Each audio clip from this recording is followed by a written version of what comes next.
In conversation with Brian Nelson, senior Treasury official Brian Nelson came on stage in Austin to discuss various issues his team is working on. Last October, the Financial Crimes Enforcement Network FinCEN, the U.S. Treasury Department's money laundering watchdog, announced a proposal to label crypto mixers as a primary money laundering concern, a move that alarmed a broad swath of the crypto industry. Treasury Under Secretary for Terrorism and Financial Intelligence Brian Nelson addressed this move and more at CoinDesk's Consensus 2024 last month in Austin, Texas on stage. The following transcript has been lightly edited and the bulk of my questions have been slimmed down to their gist. You're reading State of Crypto, a CoinDesk newsletter looking at the intersection of cryptocurrency and government. Click here to sign up for future editions. Brian Nelson is a senior Treasury Department official focused on both money laundering and sanctions issues. He's addressed and overseen actions taken both by FinCEN and the Office of Foreign Assets Control OFAC. Last month, he joined me on stage at Consensus. Treasury Under Secretary for Terrorism and Financial Intelligence Brian Nelson discussed Treasury's proposed rulemakings and other issues on stage in Austin last month. Nick Heilishda,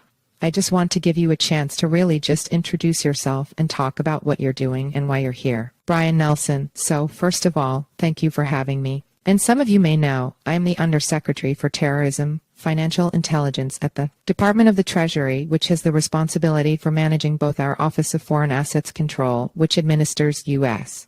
sanctions, as well as our Financial Crime Enforcement Network that administers the Bank Secrecy Act and all of the AML/CFT anti-money laundering/combating the financing of terrorism obligations financial institutions have to comply with that are operating here in the United States. I also have offices that do international policy work, because what we have discovered in this space, both in terms of our sanctions authorities as well as our AML/CFT authorities, is that we need to do that with partners and in a way that is directionally aligned with setting global standards. And then lastly, we have an Office of Intelligence Analysis, Intelligence Office that really is the foundation for so much of the work that we're able to do. I thought I would just take a couple of minutes to level set a little bit about the work that we're doing in the space that's most relevant to you all and give you a sense of where we're going. So I know, across a number of sessions for this year, there's really been a guiding principle focused on innovation and ensuring privacy while also mitigating those risks. And of course, I'm primarily interested in those risks associated with illicit finance. As I said, one of the reasons why I'm here and why we have so much industry engagement is because this work requires that we all have a firm understanding of the threats and risks and vulnerabilities associated with any of these products and services, including, of course, financial services. I'll announce, maybe some of you all have seen it, but today we published a risk assessment on non-fungible tokens, or NFTs. It really identifies that NFT and NFT platforms, while rarely used for terrorists or proliferation financing, are really highly susceptible to the use and fraud and scams and many of these traditional schemes that involve NFTs, which can be of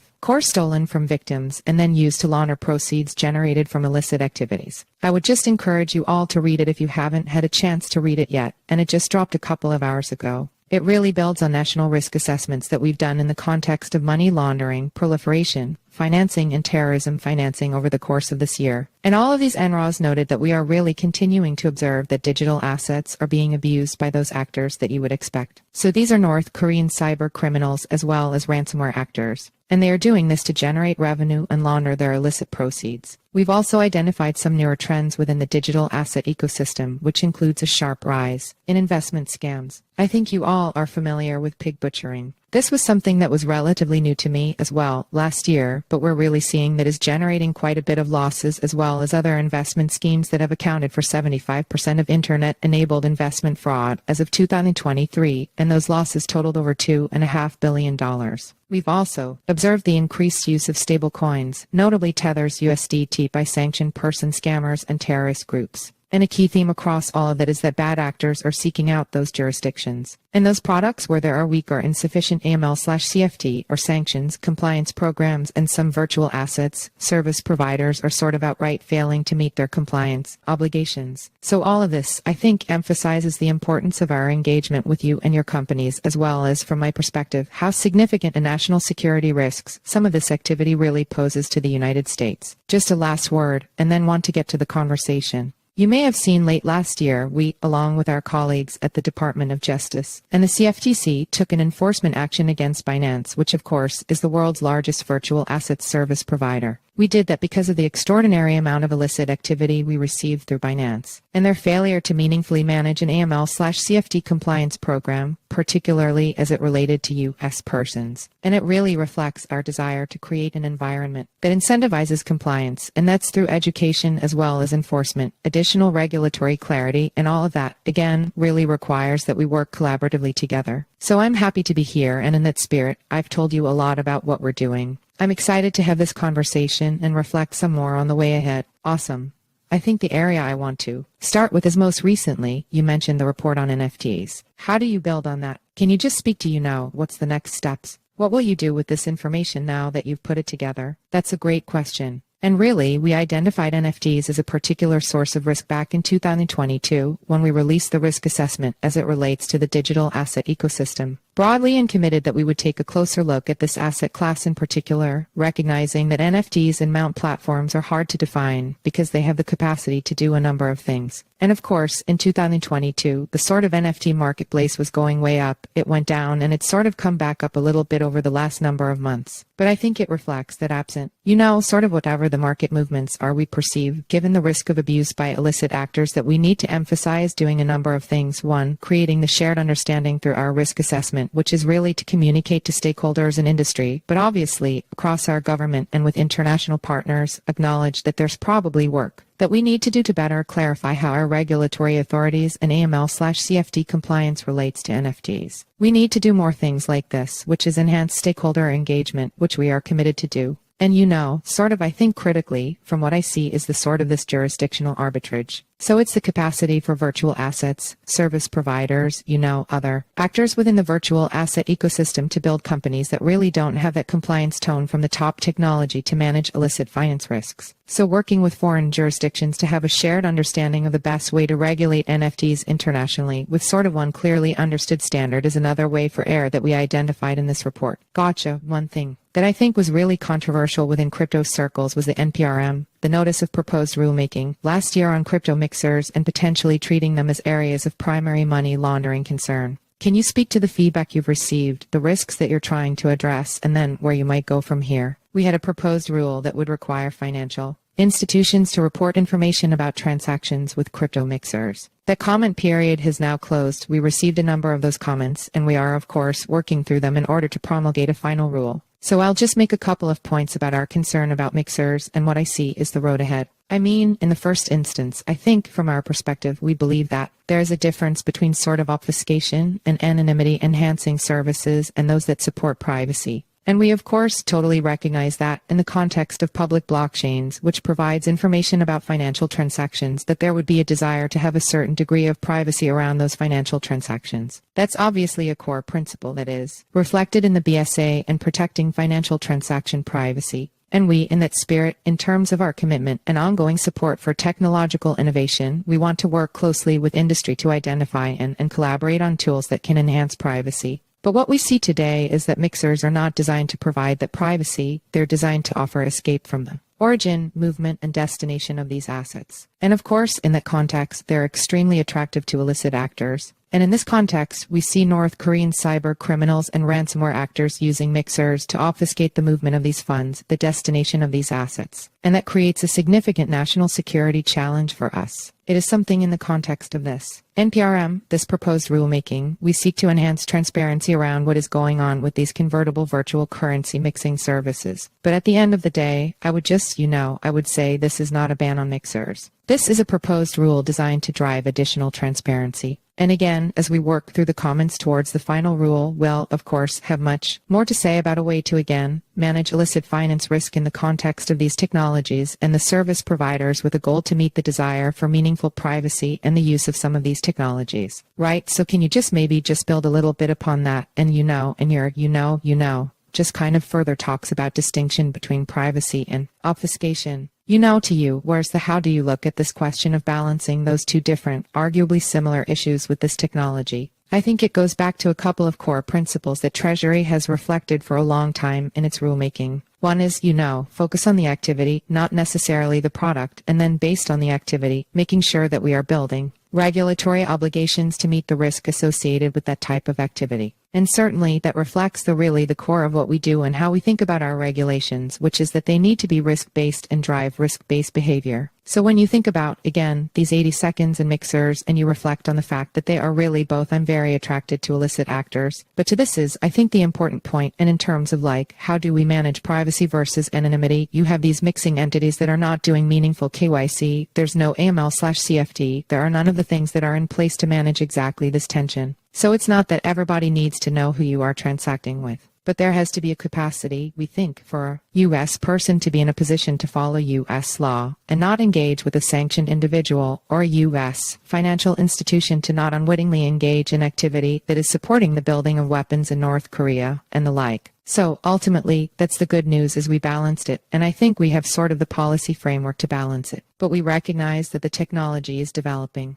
quickly. We recognize that we need to engage closely with industry so that we understand the technology, and as we think through potential new regulatory authorities and a new definition of financial institution that clearly covers virtual assets, and virtual assets are riders and the like, that we are doing in a way that is informed by what we are learning from smart people in this room. Last year, Treasury requested additional authorities and resources from Congress to specifically talk about or go after and police crypto issues. And I think you even repeated that request in risk assessments over the last couple of months. Could you just speak to, how's Congress reacted, what the engagement with them look like, and do you think you'll get what you're hoping for? Look, I think we're in a constant conversation with Congress. I think we've reflected, and we've tried to reflect here, some of the key risks that we perceive, one of them being this challenge with the jurisdictions out there that are developing virtual assets in an environment where there's very little or no regulatory infrastructure around managing illicit finance and AML/CFT compliance in line with international standards set by the Financial Action Task Force. So how do we help our U.S. persons and U.S. financial institutions manage that risks? And some of the ways that we've reflected that we can do that is by creating authority for Treasury to restrict financial institutions and other U.S. persons from engaging, or virtual assets service providers that are here in the United States from engaging with these other virtual assets service providers that are operating in jurisdictions that have no meaningful AML/CFT compliance, or we know are behaving in a way that is allowing for a lot of this type of illicit finance that we perceive and are collectively concerned about. I think the second thing that we've been really focused on is the risks around stablecoins, and particularly as we have seen those become more attractive to terrorists and other bad actors. Is there a way to work with Congress to get an authority so that those stablecoins that are U.S.-backed are clearly subject to OFAC sanctions authorities? And then, I think overall, it's the work to ensure that virtual asset service providers and other entities that operate in the ecosystem know clearly that based on the activity that they are engaged in, they are required to register with FinCEN as a money services business or are really a financial institution that's subject to all of the AML/CFT obligations that FinCEN administers. Right now, what we often see is virtual asset service providers, big and small, will say, well, that's not us, we're not subject to your regulatory remit. So making clear that, no, you don't get to define whether you are not based on the product that you are developing or you have promulgated, but really it's based on the activity that you're engaged in, and regulate statutory definition of financial institutions may be the way to get at the challenge. You mentioned Binance earlier, and we have an entire panel tomorrow on just corporate monitorships and crypto companies and their potential continued evolution. Could you speak to the settlement itself, how that came to be? And then I know a corporate monitor has finally been appointed a few weeks ago, here to speak to what that engagement with them will look like in the coming weeks and months. Just set the stage a little bit on Binance. We, with the Department of Justice CFTC, engaged in the largest enforcement actions that Treasury has ever undertaken, which was settled for $4 billion. But as a sort of a critical piece of that settlement is this monitorship that will last for 5 years. The reason the monitorship is so important is because of the violations that we saw Binance engage with, and that included apparent violations of our sanctions programs, which included U.S. persons engaging with sanctioned jurisdictions, Iran, Syria, North Korea, Cuba, Crimea, and Ukraine, and the like. We saw that Binance had no meaningful AML/CFT compliance program to speak of, and as a result of that, there were over 100,000 suspicious transactions that were not identified by Binance over a period of years. So, the monitorship will allow FinCEN to ensure that Binance has a credible and comprehensive AML/CFT compliance program in place, that they have fully and credibly exited the United States, that they will engage in a look back of that history of suspicious activity and prove and file and provide information as it relates to those transactions. And one of the,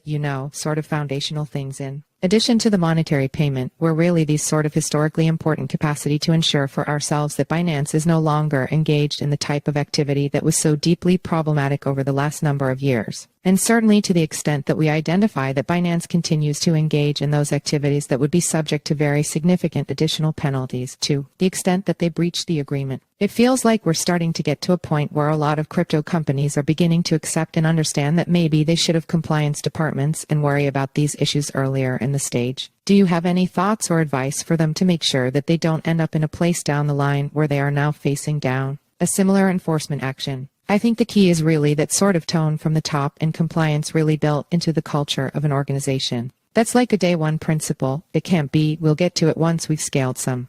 I think that's a problem that we often see. We see, sort of the desire to sort of outsource compliance or relegate compliance, a certain part of your business, and that isn't as a successful operating model. I think that sort of tone from the top is critical. The other thing is really building in the sort of the tools and the technology to manage illicit finance risks, to do AML/CFT, the kick, the sanctions list screening from the very beginning. Again, don't wait until you've scaled to do those types of things. And the thing that we really need and we really want to see and have for many firms, but for many others we don't see this, is really that sort of proactive engagement, proactively engaging us on sort of what you're seeing, because you're obviously will be much closer to it. And that type of proactive engagement can help you better assess your risk and ensures that your compliance program isn't geared towards a risk environment that hasn't, frankly, shifted quite a bit to the right. I think the thing that we really need and find to be so valuable, and I think is really a great sort of feedback loop when it works well, is getting those reports of suspicious transactions and suspicious activity that provides really the foundation for the advisories and the alerts and the other communications that FinCEN provides about sort of the risks that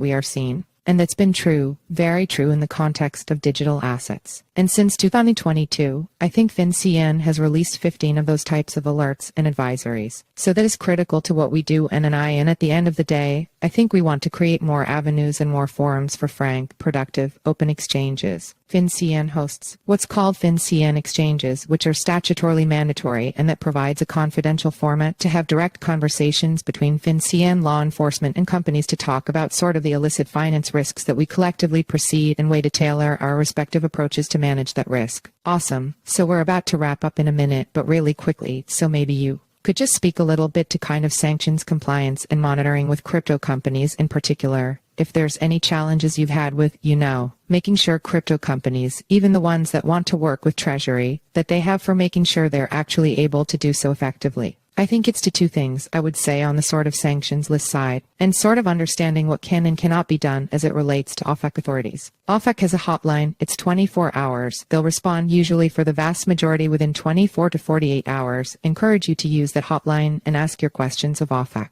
And then with FinCEN, to the extent that we are not providing alerts and guidance that is useful to your business, or you don't perceive that, please come talk to us. And I know we are happy to facilitate additional opportunities for exchanges that directly related to the types of risks that you're seeing. But we can't do that if we don't have the type of industry cooperation, which is really in that sort of the two flavors. One, the sort of meaningful AML/CFT compliance programs that allow for the identification of specific activity on your platforms or through your service. So I think having that information really allows us to work more effectively and efficiently with this industry, and I think will result in the type of hopefully tailored regulatory and statutory approaches that will achieve the goal that we all want, which is to promote and support financial innovation here in the United States. Seconds Gensler shrugs about new crypto ETFs strolling through his agency's gates. Second Chair Gary Gensler pointed to the regulator's approval of spot Bitcoin ETFs as evidence for why it might approve spot Ether ETFs during multiple appearances in New York last week. EU vote see re-election of some officials with key roles in bloc's crypto journey.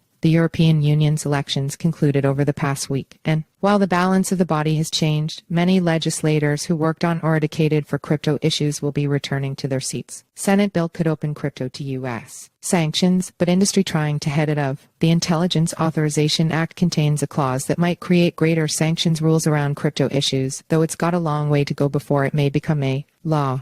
Craig Wright should pay plaintiff's legal bill after found posing as Satoshi Kopase. The Crypto Open Patent Alliance wants Craig Wright to pay 85% of its legal costs after securing an earlier court ruling that Wright is not Bitcoin creator Satoshi Nakamoto. New York AG pushes back against DCG Silbert's motion to dismiss fraud case. The New York Attorney General's office filed its response to Digital Currency Group's motion to dismiss its suit from last fall. Thursday 14 UTC 10:00 a.m. EDT. The Senate Appropriations Committee will meet to discuss the second and CFTC budget requests for the upcoming fiscal year. The Financial Innovation and Technology for the 21st Century Act may come up. Wired. Microsoft developed a feature called Recall for new machines. Recall will store screenshots of user activity every few seconds. Microsoft said security was a priority. There are now 2 different tools or exploits available to the public to abuse this feature. The New York Times. The Times published a look into BNN Breaking, which pretended to be a real news organization but actually used AI to write stories. Unsurprisingly, some of those were less than accurate. The Atlanta Journal-Constitution. A Georgia Superior Court judge ordered the attorney for a defendant in a murder/crime gang trial to be held in contempt because the attorney had information he apparently was not supposed to have.